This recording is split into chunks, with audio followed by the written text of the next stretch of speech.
Hello and welcome back to the Sketchpad Pod. I'm Alicia and today I'm coming at you from another bench with my dog Rosie, who's going to try and throw sticks at me the whole time I'm recording, aren't you? First off, I just want to say thank you for 200 subscribers. 200! That's crazy, isn't it?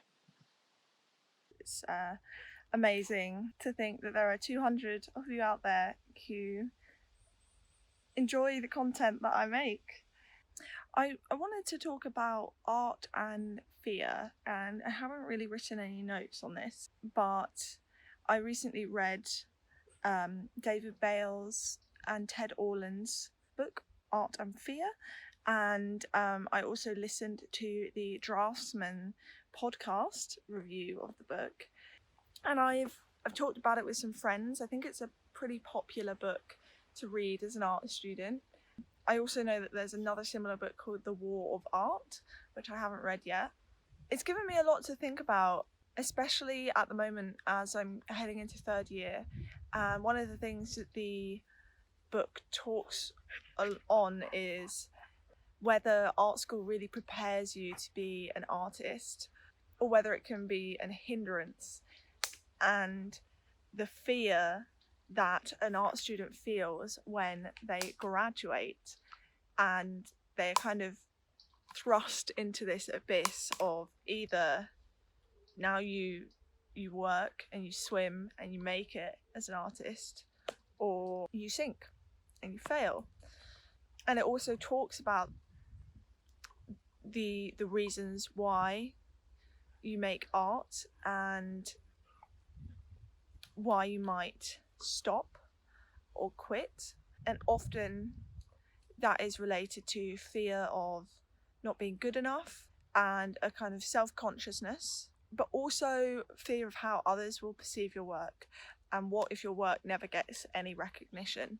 The book is slightly dated in that it doesn't look at how artists work within social media and the internet, and I think that has a massive impact on graduates and their opportunities.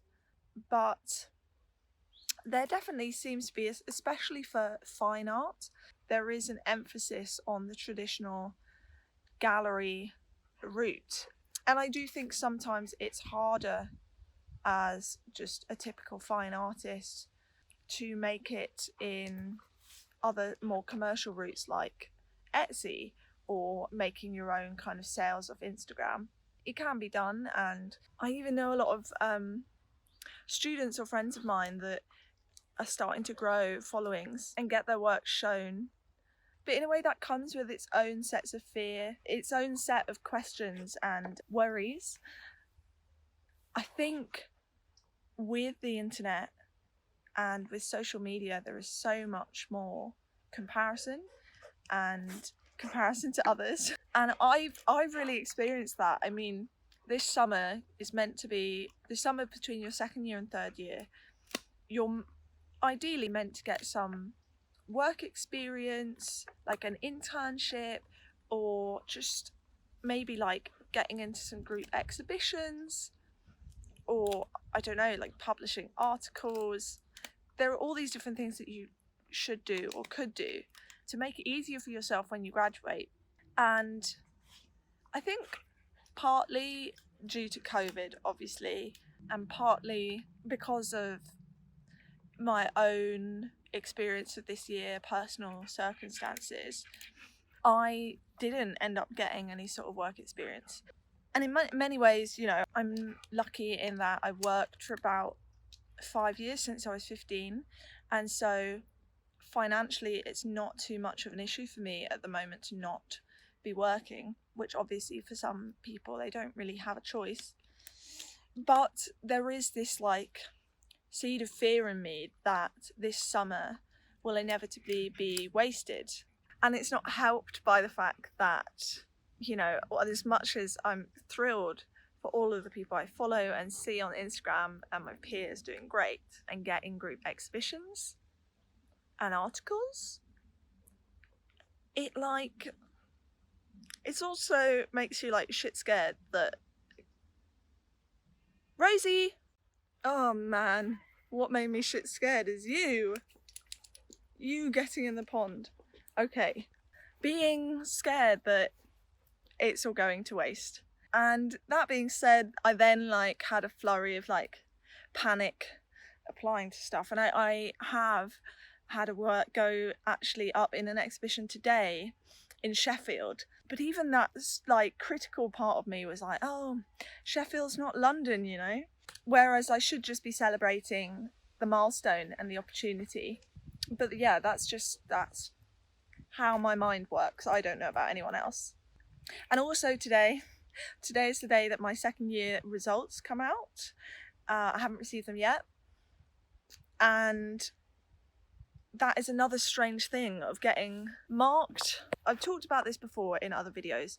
Getting marked and graded on your work. And that's one of the things the book talks about, is where you place the priority of making.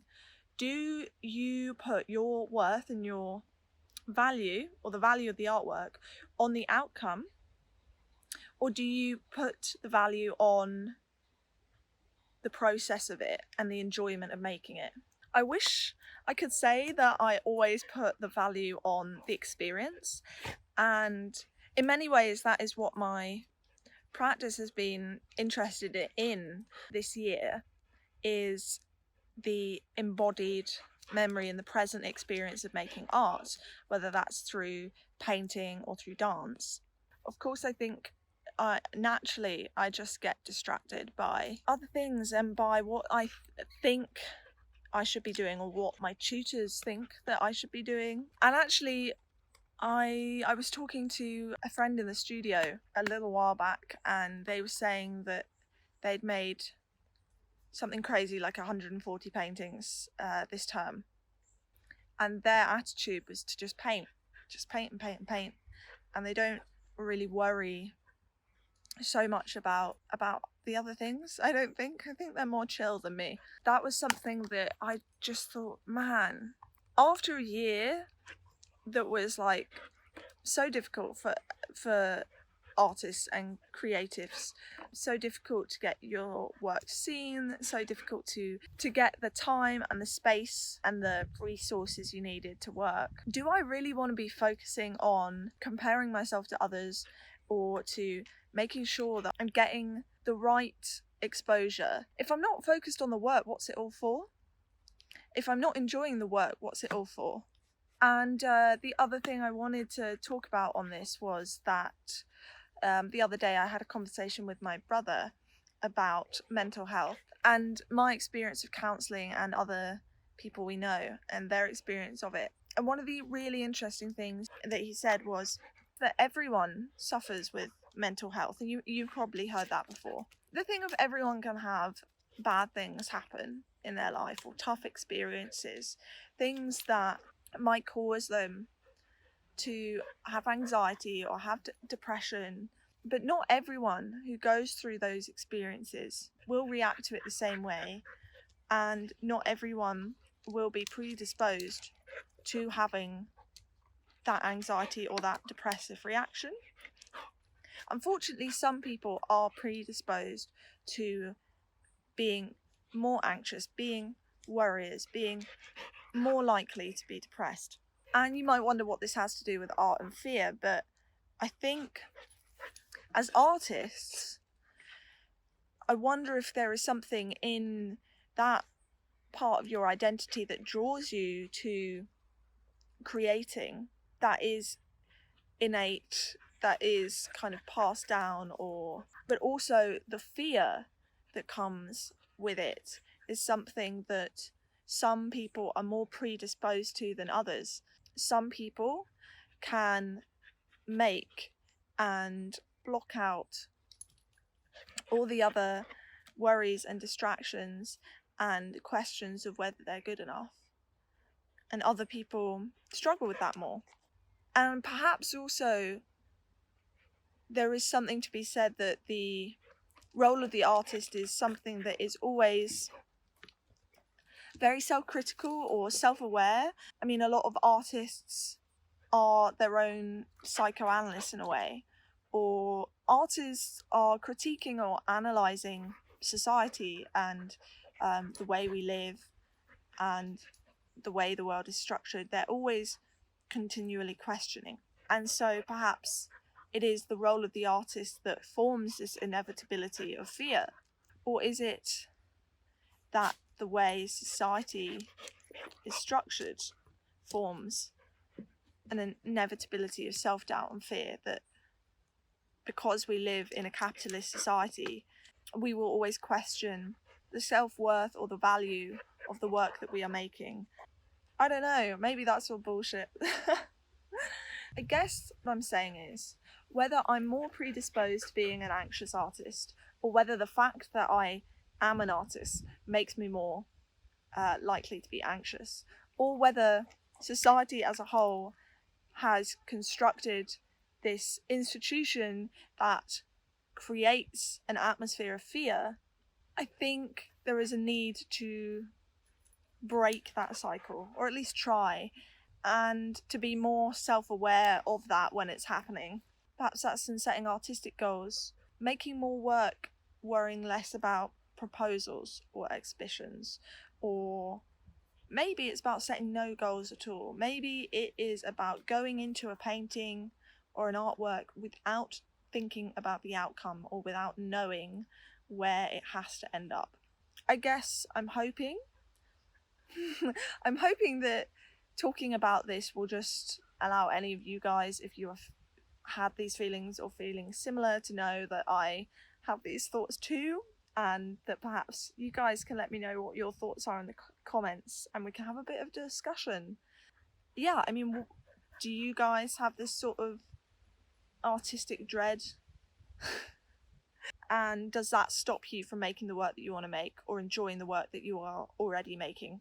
And what are your tips for solving that, or for changing that mindset? Alright, great. If you like this video, give it a like, come join the family, hit that subscribe button. I think I need to go and pay attention to my dog now. So I will see you in the next one. Toodles!